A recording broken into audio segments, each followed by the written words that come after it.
always to be found. It's like they all have just vanished, but I know they're around. I feel they're getting closer. Their hearts are sending chills down my spine. Welcome, my pack, my tribe, to Howling After Dark. Great show tonight. All about my team's, like, pretty much all-time favorite haunted location, the Mansfield Fire Museum, tonight. This is a place we go to, like, all the time. Like, seriously, when I first started going here, or actually, let me backtrack. I first started going to the Mansfield Fire Museum when I was with my former team, Pace. And the entire time that I went there with them, I did get stuff. I did get a lot of what I call proof, what others might call evidence. But it wasn't like the kind of like earth-shattering stuff like I've gotten with this team. And you know, I've discussed before on my show how I think that a team's approach has everything to do with it. But you know, over the past 2-3 years, we've built kind of like a relationship. Not only with Mr. Bobby Shook, who has been a great friend of our team, and kind of an honorary team member himself, but also, you know, kind of with the Fire Museum itself. We kind of know this place so well that when something is happening that isn't usual for this place, we kind of instantly know it. And I have said this before on my show, but I'm going to say it again. One of the kind of unique things about the Fire Museum is the Fire Museum itself isn't really what's haunted. It's like everything that's in the Fire Museum that's haunted. There's fire engines there that date from like the 1970s all the way back to the 1800s. There's excuse me. There's uniforms that date all the way back to the 1800s. There's, you know, all sorts of firefighting paraphernalia. There's fire axes and there's one like little room off to the side of this hallway that is got these glass cases that are just filled with equipment and as well as personal belongings that belong to former chiefs of the Mansfield Fire Department. And then kind of like up a little bit, and on the opposite side of the hallways where the now famous soda shop is. And everything in there is genuine, authentic. It actually belonged in a 1940s, 1950s soda shop, which was in Mansfield. And then there, you know, right next to that, there's a chapel and a cell that came from the now demolished portion of the Mansfield Reformatory. And then you kind of follow that hallway around, and you're on the opposite end of like this big row of fire trucks, and kind of you know, set aside on this kind of like little It's not even, it's like a, I don't even know what to call it. It's kind of like a planter box kind of thing. Or there's some firefighting equipment, and then there's like this row of like CBs and radios that firefighters used to use. We have gotten stuff out of those before, by the way. And then you continue past that, and there's kind of like a little classroom kind of area on your left, and on your right is the safety house, which is like, it's like a little house built inside the fire museum, where it's used as a mock-up house to teach mainly children, but I'm sure adults as well, about fire safety and what you should do in case of a fire. And we've always gotten excellent stuff out of there too. And then right next door is the only part of the entire building that itself is actually haunted, which is the bingo hall. There was a lady that worked there, quite a lively spirit, so to speak, not just now, but when she was alive, named Ethel. And she was an elderly woman, and if you go to the fire museum, you'll see her cane actually hanging above the doorway where her office was. And Bobby always says that if he ever comes in and doesn't see that cane hanging on that door, he's turning around and walking right back out, because he knows she's going to beat him with it.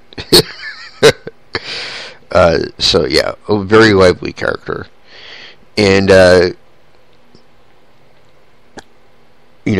above, kind of like above the bingo hall, is the attic. And probably for like the first year and a half, maybe, that I went there personally, I didn't even know this portion of the attic even existed. But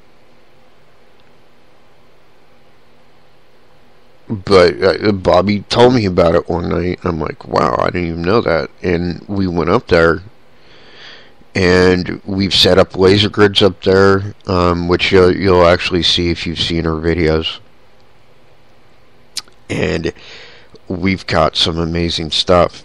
Now, we just went there this last Saturday, and some of what you're going to hear tonight, as far as EVPs goes, is from that night. Some of it's from the night that we went before, so which was on the 31st of February, I believe. Or not February, but January. So,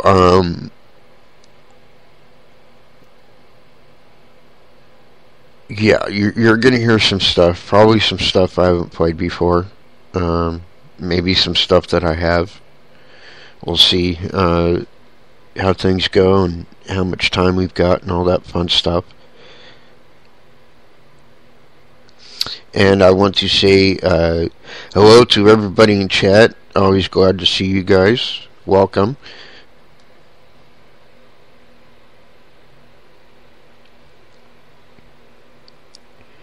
Okay, so now this first one, this is actually from the attic of the Fire Museum from January 31st. I don't think I've played this yet, so here we go.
Okay, yeah, it wasn't playing there for a minute. I'm not sure why, but as you can hear in like the remainder of that clip, um, it was pretty much nonstop communication, and I think that's kind of like the benefit of having these apps that we have. A lot of people don't put a lot of stock in apps, and I don't blame them, because most of the apps are, well, quite frankly, shit.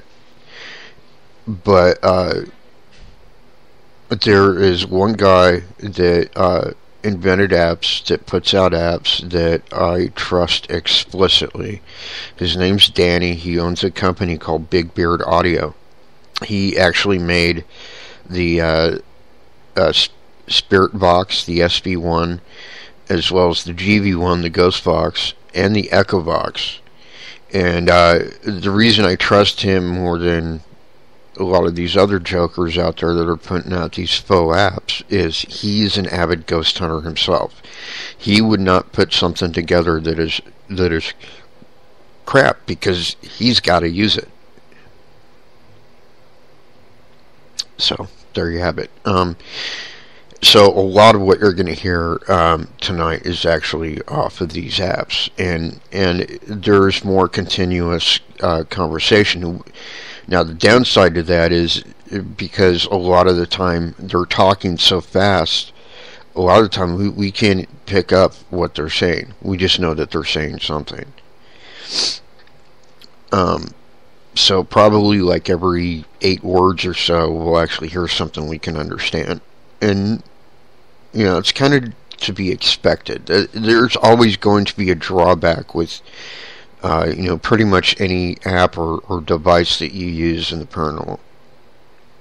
You just got to know that going into it. This next one came to us from our deputy investigator Reagan. And I believe this was this last time that we were there on Saturday, and I believe it was also in the attic. Although, don't quote me because she didn't say one way or the other where it was. But this is something we've never heard there before. And I don't... Well, I'm going to let you listen to it and then we'll talk about it. I don't think I've ever... I don't know. I have to go. Okay, so I'm going to play that again. I don't think I've ever... I don't know. I have to go. Okay, I don't know how well you guys can hear that, but it's a spirit and it says one word. Demon.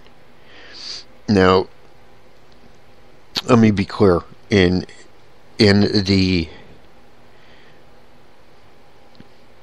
2-3 years that I've been going there, the only negative thing I've ever come in contact with there was a spirit that was attached to the cell that came from the reformatory.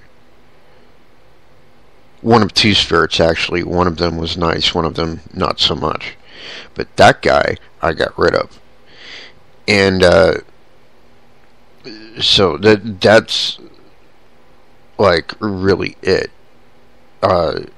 Except for back on not this last investigation, but the one before it on the 31st.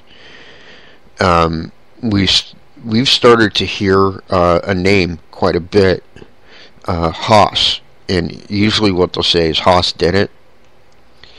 And but this last time we were at the Fire Museum, I played on one of my other shows an EVP where Donnie, back in the soda shop, is talking about how somebody cracked him in the head.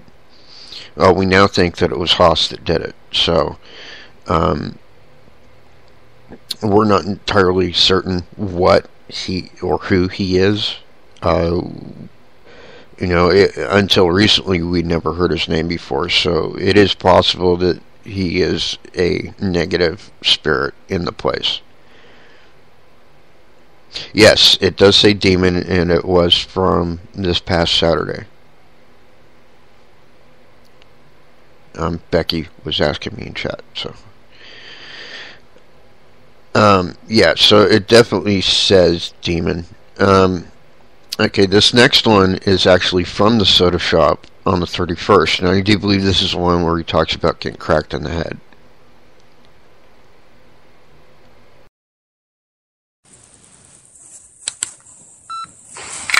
EVP rolling in the soda shop, Mansfield Fire Museum.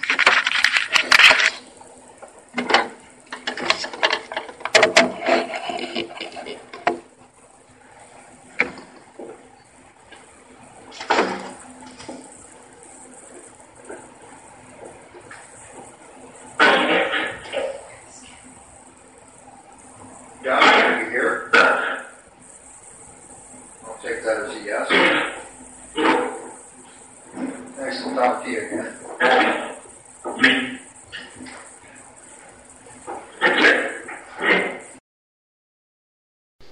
Okay.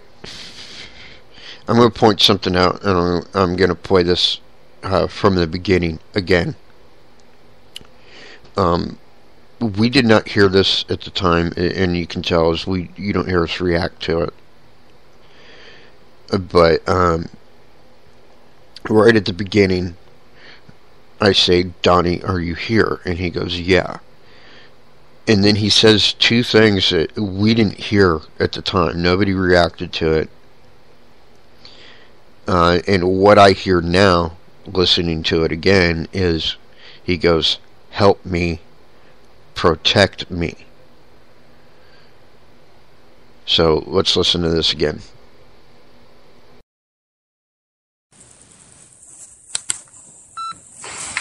EVP rolling in the soda shop, Mansfield Fire Museum.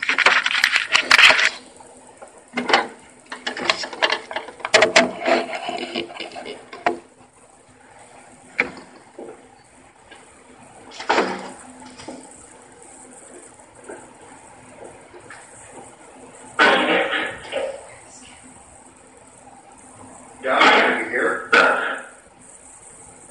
I'll take that as a yes. Nice to talk to you again.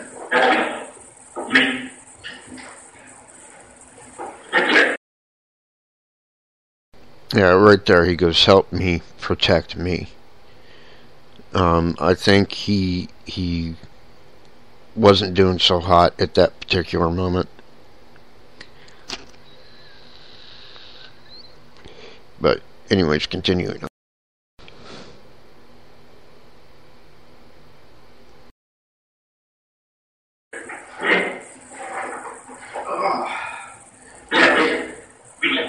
It's been a while, but Somebody's happy. we're happy to see you anyway.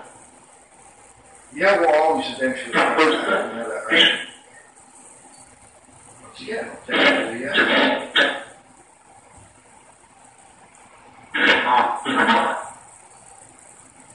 So how you been, bud?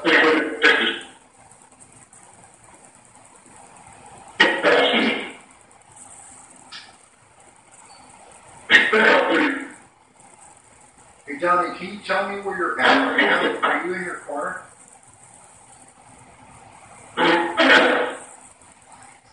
What do you say?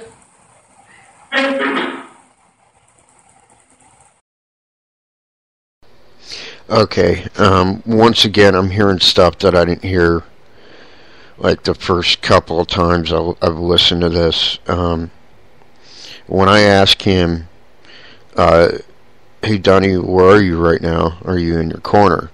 What I'm referring to is there's a booth, like one of the authentic soda shop booths set up in one corner of the room. And that's usually where we find him. He's usually sitting there. We've actually captured pictures of like his shadow figure sitting in that corner. And that's what I was asking about. But what I'm hearing now, like his response is, I'm on the floor. So let me just back this up a little bit and play it again.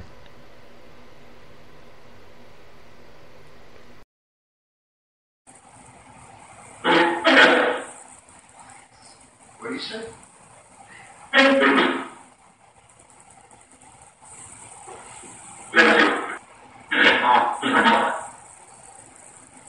So how you been, bud?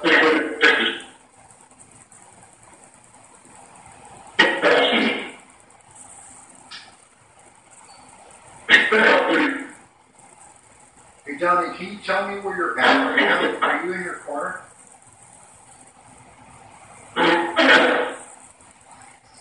What do you say?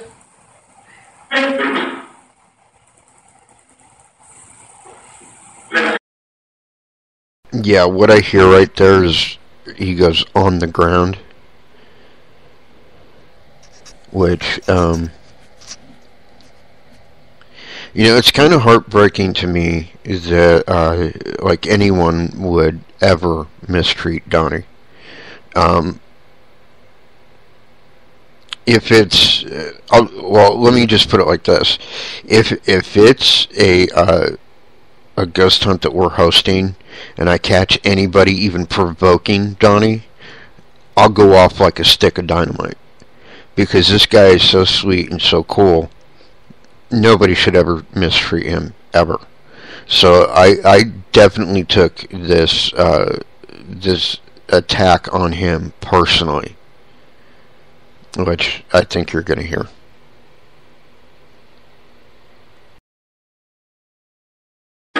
We're having a little trouble hearing you, bud.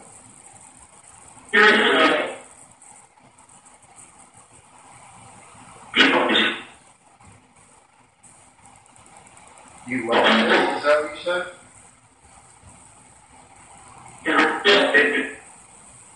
It's a false statement. What? What's a false statement?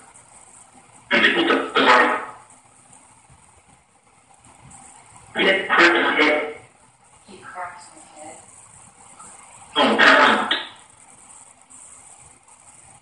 Crack? Your head?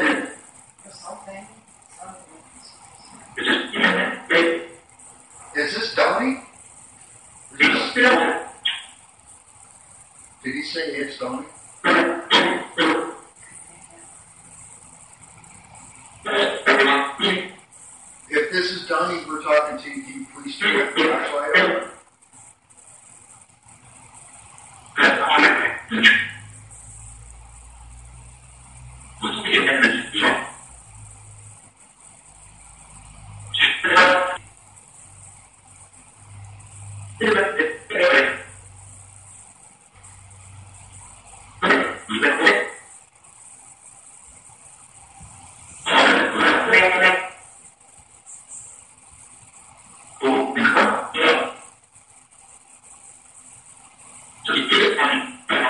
Whoa.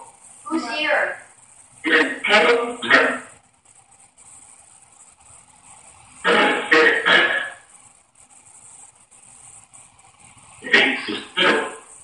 Donnie, is there somebody else here?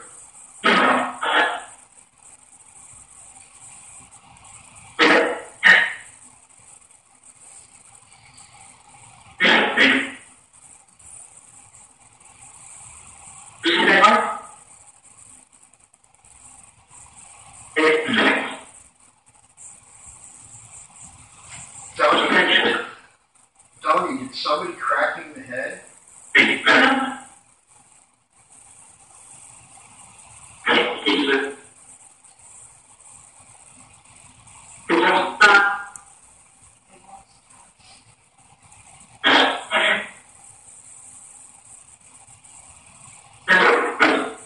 Are they here now?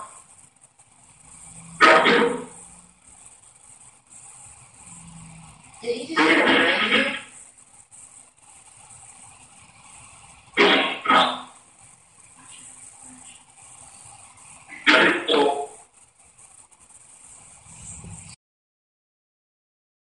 Okay, what I heard right there was behind you. He's in the hall. And well, you're about to hear me get upset.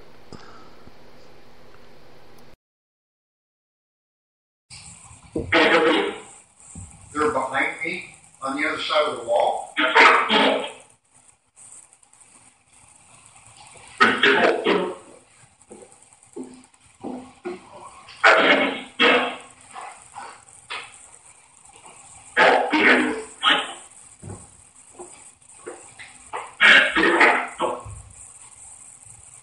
Whoever's messing with John needs to leave him alone. We're going to have problems.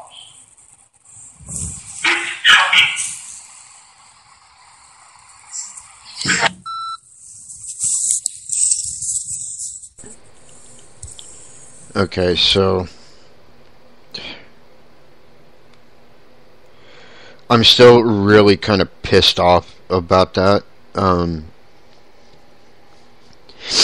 And I know, like, I know that when I do return to the Fire Museum again, I'm going to be dealing with this Hawes dude. I know it. It's going to boil over into a full-blown confrontation with me and this dude. Because that's I just can't have that.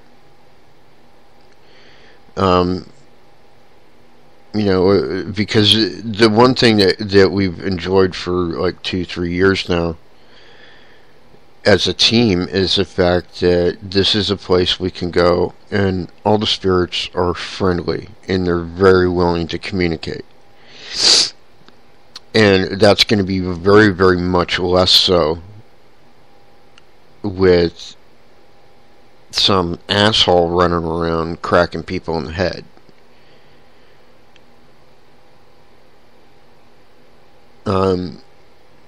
Even though we did see an increase in activity, which is great all by itself, but if if Donnie getting cracked in the head is the price we've got to pay for that, then the price is too steep. And I'm going to tear this dude's head off. That's pretty much all there is to it.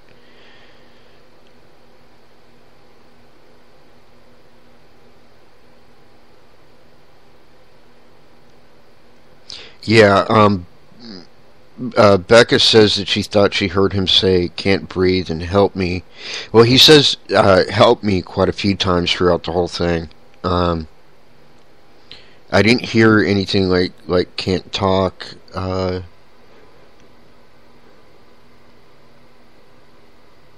And right before she says, right before I cut it off, she heard something say, "Why are you still talking?" That was probably Haas trying to be a tough guy, I would imagine. It was that before or after I said, if you don't leave him alone, we're going to have problems.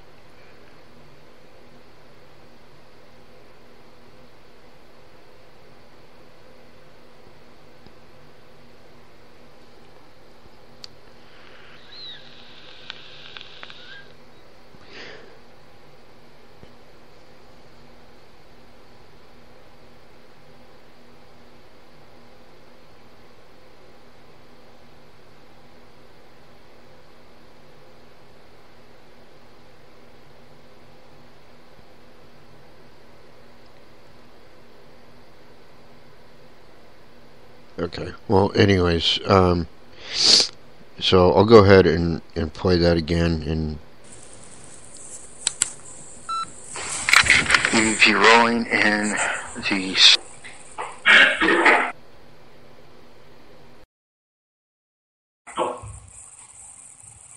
Whoever's messing with God needs to leave them alone.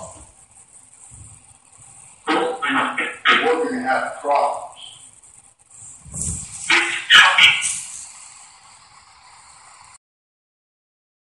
Yeah, I hear what you're talking about. It does sound like somebody said, "Why are you still talking?"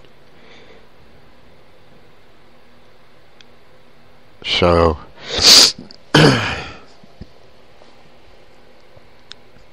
yeah, that's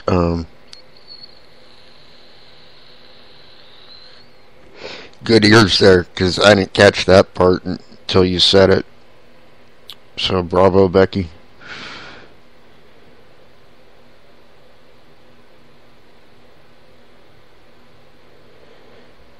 Alright, so I've got about 8 minutes left in this session, and part 1. And I have well, I have one more to play from last Saturday, but it's a long one, and I don't want to play it until we get to part 2. So I'm just going to talk about the Fire Museum. And the one of the constant things that has always troubled me concerning the Fire Museum is that it's such an undiscovered gem in Mansfield. Everybody, aside from us, it seems like ignores the place in favor of the Mansfield Reformatory. And don't get me wrong, the Reformatory is great. The problem is it just doesn't make sense to me spending like $70 per person for like 4 hours of investigating time when you could easily go just like a mile or two down the road to the Fire Museum and investigate a place that is not only 9 times out of 10 more active than the Reformatory, but less of a hassle as far as negative entities go, for free. Because it's free admission there. The only thing they ask you for there, and will ever ask you for there, is if you want to make a donation. So, like, even when my team hunts there, we don't make any money off of it. So, yeah.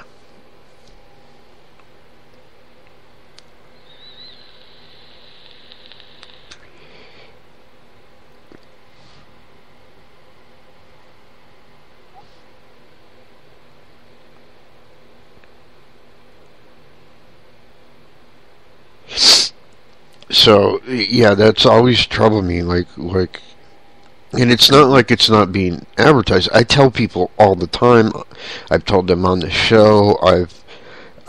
We've got like 20,000 views of our web series, and it's still people aren't. They're not booking hunts there, and it drives me insane.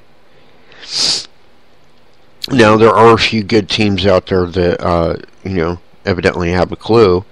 That I want to mention. One of them is a team that was with us on the 31st. They're called EVP, or Ectovision Paranormal, I think it is. They're a good team, and they've got like tons of equipment. Like they must have had easily $10,000 worth of camera equipment that they set up, and it is kind of telling to me though that, like, evidence-wise, I think we caught a lot more than they did that night, to be honest. And they're a good team, but I think it's an approach thing, honestly. Yeah, they're great. They released a video that I watched that's actually pretty good, about the reformatory, actually. So you guys can check that out. But yeah, we all just kind of noticed that, like like we're catching more stuff there than pretty much anybody. I think it has a lot to do with the fact that they know us by now too. So Electrovision Paranormal, great team that set up a hunt there with us. Another one is Mr. Tom Jaworski and his team, Lone Wolf Paranormal. Another great team. And they haven't been there yet. They did investigate the old gas company with us, I think like a year ago. HPI, or Historic Paranormal Investigators, out of Upper Sandusky. Those guys are fantastic. They did a really good investigation with us at the old gas company, and coming up in May, they're going to be doing another one with us at the Mansfield Fire Museum. So looking forward to that. And then there's Mr. Adam Kramer and his Cleveland Ghost Hunters.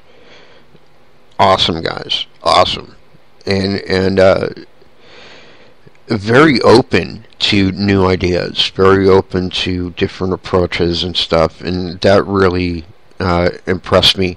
And by the way, most of these guys I met at the first Ohio Paranormal Gathering, so excellent stuff. And once again, a lot of them were there at the second one, which was back in November. And I was a speaker at both. I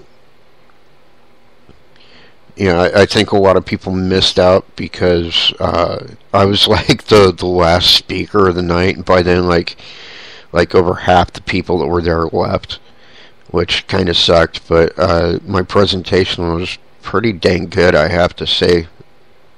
If I do have to say so myself. It was about forgotten and overlooked locations, and kind of like my call to arms, so to speak, about how stop spending $1 gazillion a year on these places that don't really need your money at this point. And, kind of go outside your comfort zone and look for the lost and forgotten locations that are everywhere, especially in Ohio. Like ghost towns, which is kind of our deal, Forgotten Ghost Towns web series. There